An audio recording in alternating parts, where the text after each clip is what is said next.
we as, all of us, are called to be like children, right? God, I'm hungry.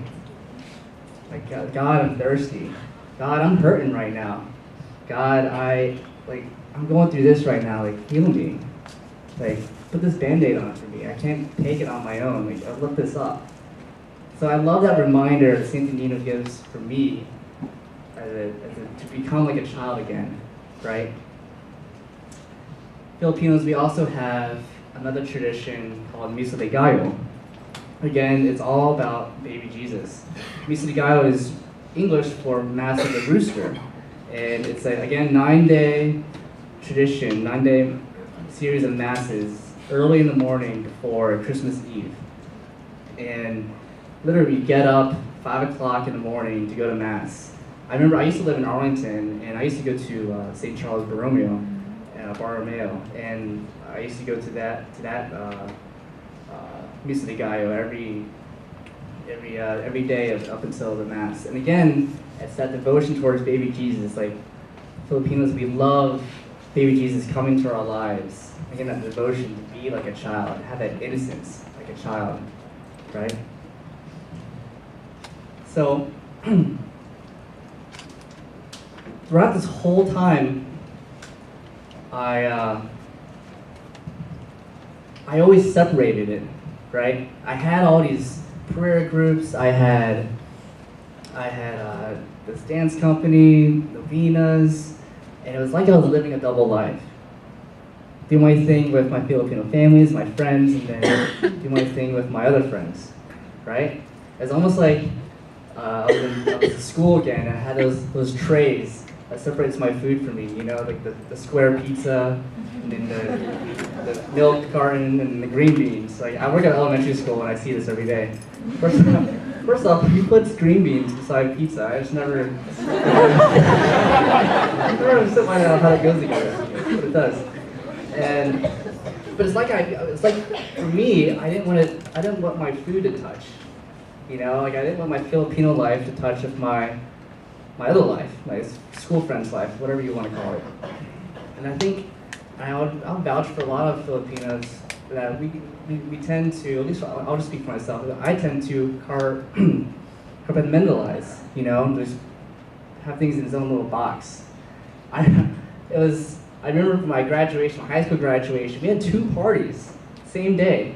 The first part of the party was all my school friends, all my church friends, and then the second part of the party, all my Filipino friends.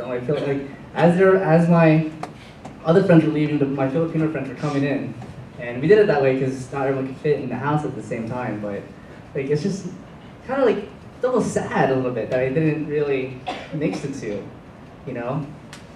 When I went to Catholic University, I still lived this way.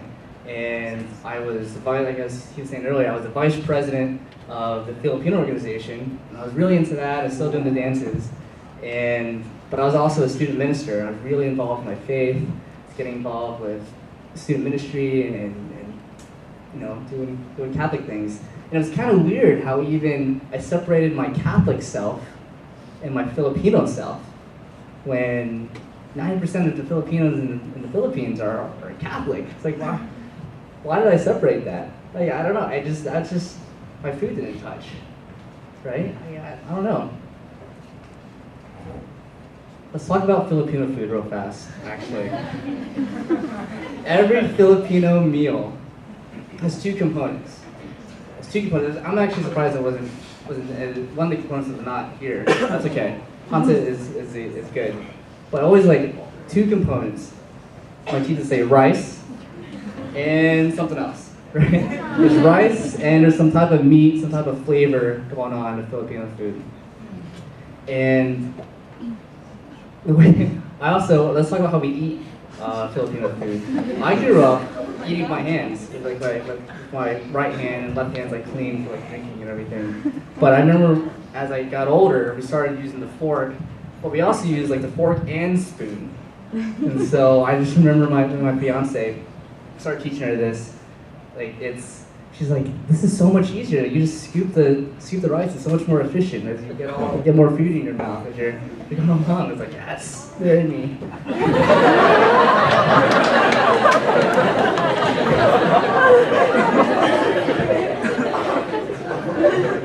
so I've been reflecting about food a lot lately, and this rice and this other component, right? And every Filipino knows that there are two reasons why we need that rice on our plate. And I had rice breakfast, lunch, and dinner. Like that rice cooker was always full. I mean, I had eggs, bacon, rice. And actually, this picture right here, this is, you know what this is? Spam. Yeah, so rice and spam, that was like one of my favorite breakfasts. And I actually cut across out of that spam. But rice and spam, and so rice and meat. And basically, for me, I think about, why do we need rice? Oh yeah, there's two reasons. One, rice fills us up. Like, we're hungry. We need to fill ourselves up. It's sustainable. It gives us nutrition. Second reason, there's a second reason that not many people think about, is that rice balances, rice is pretty bland, rice balances the flavor that the rest of our meal has. Filipino food is so flavorful. There's like a lot of meat in the sauce. It's so flavorful that we need that rice to balance the taste. You ever thought about that? Like, it's like next time you have General Tso's chicken and rice, like, you can't eat the General Tso's by itself, can you? You need that rice to kind of balance out. But the analogy I want to share with you, and I've been thinking about this, is think about rice. And this is true for me. Think about rice as the Catholic Church, right?